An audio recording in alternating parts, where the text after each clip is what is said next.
మరో మధుర స్వరం మూగబోయింది. తరతరాల శ్రోతలను తన గలంతో ఊయరలూపించినటువంటి అలనాటి గాయని కె జమునా రాణి ఇక లేరు. బెంగళూరులో ఇవాళ ఉదయం ఆమె కన్నుమూశారనేటువంటి వార్త వినగానే సినీ లోకం ఒక్కసారిగా దిగ్భ్రాంతికి గురైంది. ఎంతో టక్కరివాడు నారాజు అంటూ చిలిపితనంతో పాటలు పాడిన, సరదా సరదా సిగరెట్టు అంటూ ప్రయోగాత్మకంగా ఈల పాటలతో మైమర్పించినా కూడా ఆ స్పెషాలిటీ ఒక్క జమునా రాణికి మాత్రమే సొంతం. అలనాటి మధుర గాయని తన గలంతో కోట్లాది మంది హృదయాలను ఏలినటువంటి జమునా రాణి ఇక లేరు. అయితే ఈ వార్తను తెలుగు ప్రేక్షకులు, సంగీత ప్రియులను తీవ్రంగా కలిచివేస్తుంది. 1938లో ఏపీలో జన్మించిన జమునా రాణి చిన్న వయసులోనే సంగీతంపై ఆసక్తి పెంచుకున్నారు. ఆమె తండ్రి వరదరాజుల నాయుడు ప్రైవేట్ ఉద్యోగి, తల్లి ద్రౌపది వాయులీన విద్వాంసురాలుగా ఉన్నారు.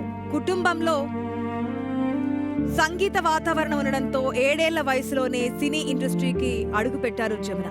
ప్రముఖ నటుడు, దర్శకుడు చిత్తూరు వి నాగయ్య తీసినటువంటి త్యాగయ్య చిత్రంలో బాలనటుల కోసం పాటతో ఆమె సినీ ప్రయాణాన్ని మొదలుపెట్టారు. కేవలం 13 ఏళ్ల వయసులోనే కథానాయకులకు నేపథ్య గాయకునిగా కూడా ఆమె అవకాశాలను పొందారు.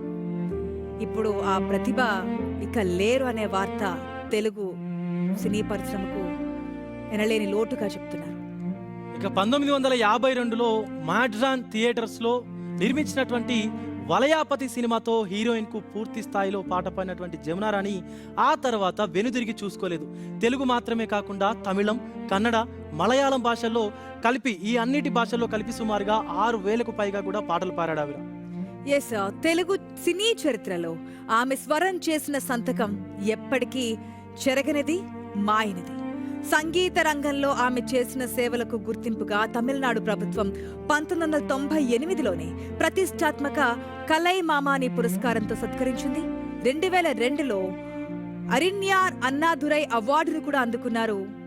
ఇక జీవితాన్ని సంగీతానికి అంకితం చేసిన జమునా రాణి వివాహం చేసుకోకుండా బ్రహ్మచారిణిగానే ఉండిపోయారు. ఇవాళ మధ్యాహ్నం 12 గంటలకు బెంగళూరులోని కలహల్లి క్రిమోటోరియంలో జమునా రాణి అంత్యక్రియలు నిర్వహించనున్నారు.